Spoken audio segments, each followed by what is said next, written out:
네, 2편 시작하겠습니다. 최근에 이제 이베스트 투자증권 원자재 그리고 중국과 관련해서 하반기 전망을 내놓으셨더라고요. 그래서 그 얘기를 좀 해볼까 합니다. 앞서서 이제 1편에 뭐 메탈이나 유가, 3분기 좀 정점이지 않을까라고 말씀을 해주셨으니까 전체적으로 원자재 시장은 상고하죠? 이렇게 보시는 거예요? 기존의 작년 연간 네. 전망대로라면은 저희는 올해에 있어서 원자재 지수만 놓고 봤을 때는 상고하저로 접근을 했었고요. 네. 네, 다만 3분기 때까지는 버틴다라 보고 4분기 때부터는 레벨 다운, 여기서부터는 저희가 포트폴리오의 변화가 필요하다 보거든요. 결국 3분기 때는 에너지랑 메탈에 대해서는 비중 축소, 반대로 4분기 때는 디플레이션 해지 자산인 금과 그리고 기타 자산으로서는 인프라라던가 장기채 이런 걸 통해서, 즉 일드 헌팅 자산이죠. 이런 걸 통해서 좀 해치가 필요하지 않을까라는 식으로 접근이 되겠고요. 즉 뭐 말이 상고하저지만은 좀 포트폴리오에 좀 변화가 필요한 시점이라고 좀 접근하고 있고요. 그럼 메탈이나 유가 빼고 금 넣어요? 저희는 4분기 때 필요하다라고 좀 보고 있고요. 금 관련 ETF를 찾아봐요. 아니면 금 아예 그냥 대놓고 현물금을 매입해야 되나 이런 생각도 듭니다. 아니, 리포트에 보니까 이 블록화 경제라는 단어가 굉장히 많이 언급이 되어 있던데 예. 이거는 뭐 어떤 의미에서 쓰이는 거예요? 원자재 쪽과 관련해서는? 저희가 매크로 측면에서 접근을 했었을 때 지금이 사실 경제의 영역이 딱 구체화되고 있거든요.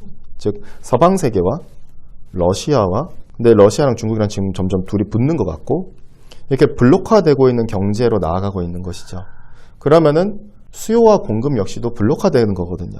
즉 러시아라는 공급이 떨어져 나간 거고 지금 여기에 정상시장 안에서 중국이라는 거는 대부분 수요 주체인데 중국이라는 수요도 마찬가지로 러시아 쪽으로 조금씩 인도도 이동하고 있고, 즉 이러한 모든 것들이 블록화 경제죠.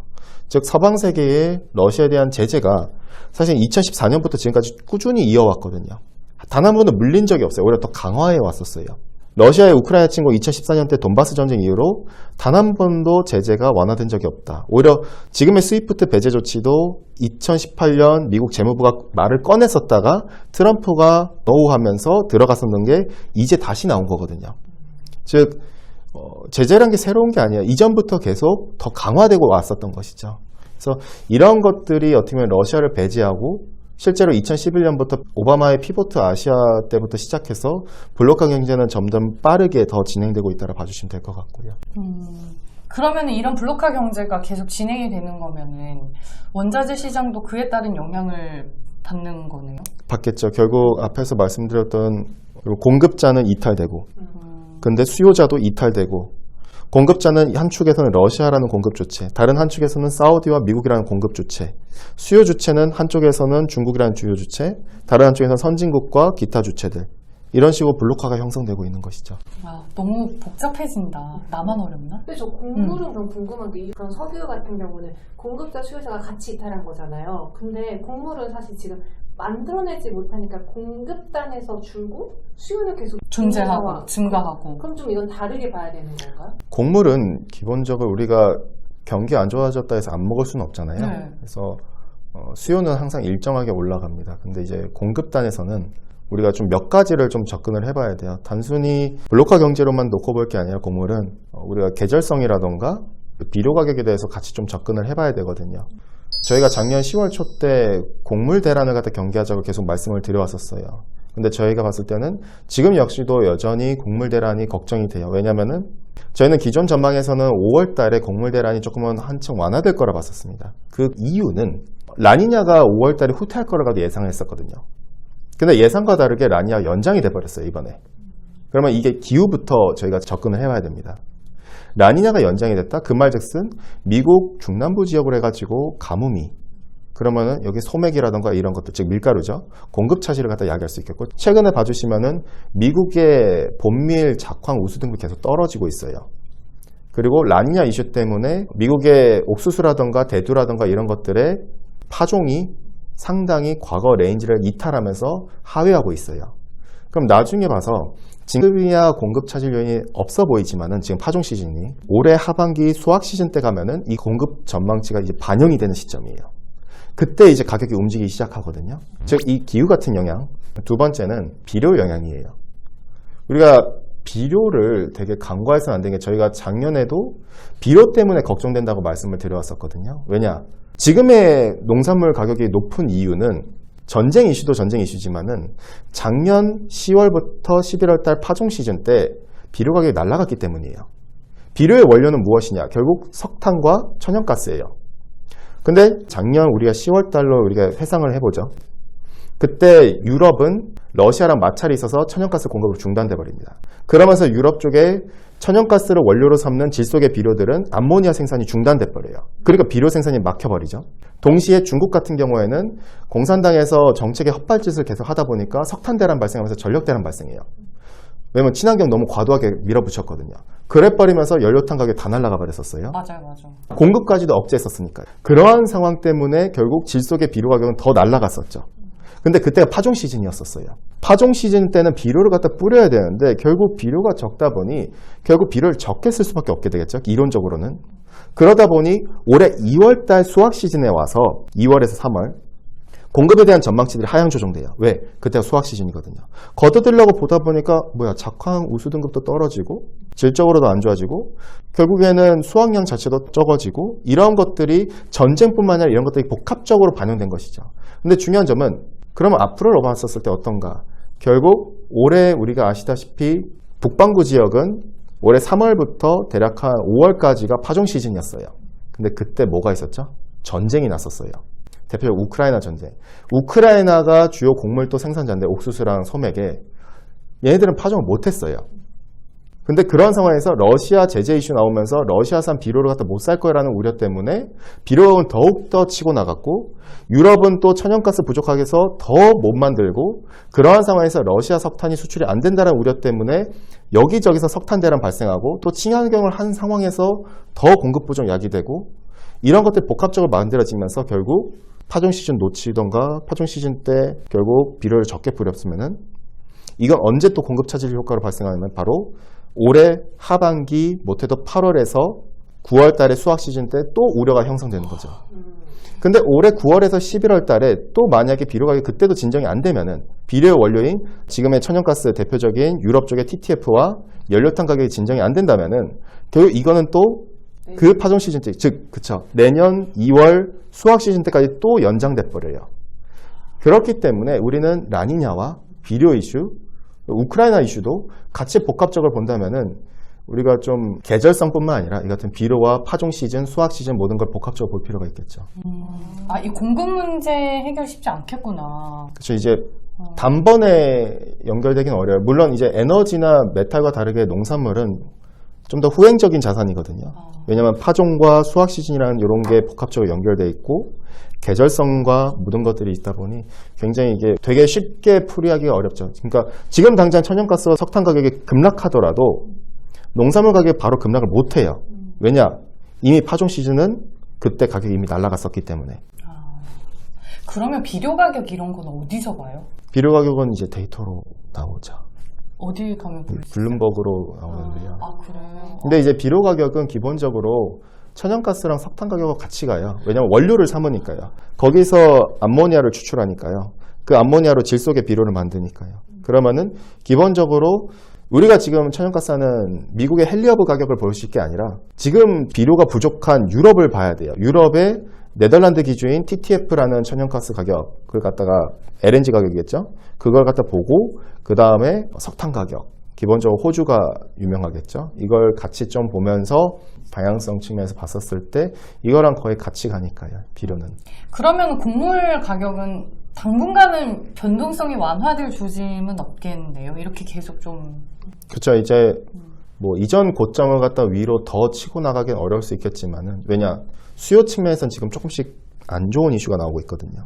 분명 하단은 단단한데 위로도 좀 많이 막혀 있는 이유가 크게 두 가지입니다. 첫 번째, 모든 원자재는 대체가 가능해요.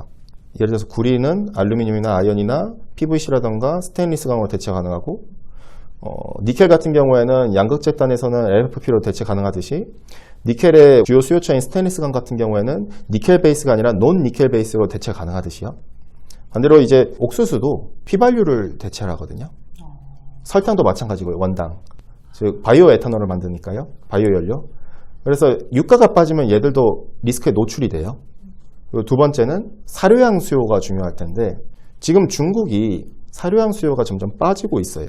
왜 빠지냐면은 중국 내부의 돼지가 공급 과잉이 되다 보니까 양동농가의 마진이 지금 1년 연속으로 마이너스예요.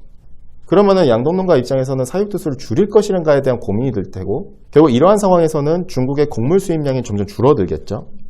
더불어서 미국 같은 경우 올해 1월 1일부로 매사추세츠주와 그 다음에 캘리포니아주에서 동물권리법을 시행을 했어요. 실제로 축산농가 저도 옛날에 검수 때문에 많이 갔었는데 가면은 이제 우리가 있어요. 그러면 돼지 한 마리가 들어가는데 굉장히 좁게 돼 있는 경우가 많아요. 근데 동물권리법은 이 동물의 복지를 생각해서 더 넓게 한 마리를 갖다 넣게끔 하는 거예요. 근데 이런 법안이 있다 보니 결국 농가의 토지 면적은 제한적이잖아요. 네. 그런 상황에서 양이 좀 적어진 거죠. 줄어들겠네요. 그러면 사육두수가 줄어들면은 캘리포니아주 같은 경우는 미국 시장에서 돈육 공급량이 15%를 차지하는데 결국 그럼 사료양 수요가 미국은 조금 줄어들 수 있는 그렇기 때문에 요 최근에 보면은 미국 쪽에서 USDA에서 발표 나온 데이터 보면은 돼지의 사육두수가 좀 줄었어요. 실제로. 이런 것들 봤을 때 수요단에서는 이 같은 조금은 어느 정도의 악재라는 부분들이 어느 정도 작용해 있다 정도 볼 수가 있겠군요. 아, 진짜 이게 좀 파생되는 봐야 할 것들이 생각보다 되게 많다. 저는 사실 곡물 관련주를 투자하려고 할 때 걱정했던 게 러시아 전쟁 갑자기 뭐 끝나버리면은 그러면 나이가 고점에 물리는 거 아니까 그걸 되게 많이 걱정했는데 그거 말고도 볼 게 되게 많았네. 그렇죠. 뭐 일단 그것도 있고 러시아가 뭐 우크라이나의 봉쇄에 대한 해제할지 여부도 중요할 테고요. 근데 제가 볼 때 해제해도 정상화되기는 상당히 어려운데 시간이 오래 걸리는데. 왜냐하면 기본적으로 도로망 파괴가 정말 많이 됐어요. 도로만 하더라도 11,000km 파괴됐고 철도만 하더라도 6,300km 파괴됐고 즉 항구로 보통 우크라이나는 90%가 수출을 하는데 항구가 지금 25%밖에 활용이 안 되고 있어요. 근데 항구로 도달하기까지의 도로나 철도망이 많이 망가졌고 그러한 상황에서 파종은 제대로 안 됐고 물론 물류창고에 있긴 하지만 이걸 수출한다면 된다고 얘기를 하지만은 푸틴이 전제 조건이 3가지가 있었어요. 수출 허가가. 첫 번째, 우리가 그럼 해군력이 비켜줄게. 대신 우리 해군에서 기뢰부사람이 기뢰를 부설을 했는데 이걸 너네들이 직접 씌워. 그러고 그럼 수출해. 근데 이거는 사실 안 해주겠단 말이에요. 그리고 두 번째는 그러면 벨라루스를 통해서 육로로 경유해서 가. 대신 그럼 서방 세계가 제재 해제해야 돼. 세 번째는 너희들이 직접 육로로 알아서 수출해. 근데 이거는 도로망 파괴된 수준이나 이런 걸 감안하면은 회복되기까지의 시차가 굉장히 좀 걸린다라는 소리죠. 그렇기 때문에 우크라이나 이슈도 사실은 좀 시차가 좀 걸린다고 봐요. 이런 것들을 다 좀 두루 봐봐야 되니까요. 더 궁금한 원자재 있어요? 2차 전지 배터리가 그 원자재가 상승 때문에 걔네가 막 부담된다. 그것도 좀 지속될까요?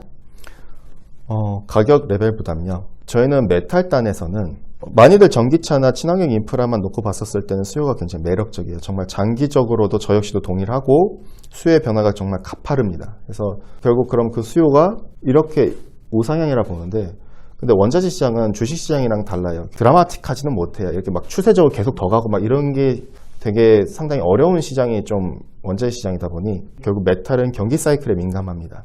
그렇기 때문에 저희는 메탈에 대해서 별로 그렇게까지 좋게 안 보기 때문에 가격단에서 부담이 좀 덜어지는 거겠죠. 근데 보면은 그럼 어떤 이유로 하락할 것인가를 공급 측면에서 먼저 바라보면은 첫 번째, 전기차나 친환경 인프라 이런 것들은 공급도 변화가 야기돼요. 제가 앞서 말씀드렸다시피 모든 원자재는 대체가 가능하다 했잖아요. 대표적으로 구리를 놓고 보면은 보통 구리의 주요 소비처는 전력망 인프라 쪽이고 그리고 건설이고 그리고 자동차라던가 기계, 공작 이런 쪽이에요.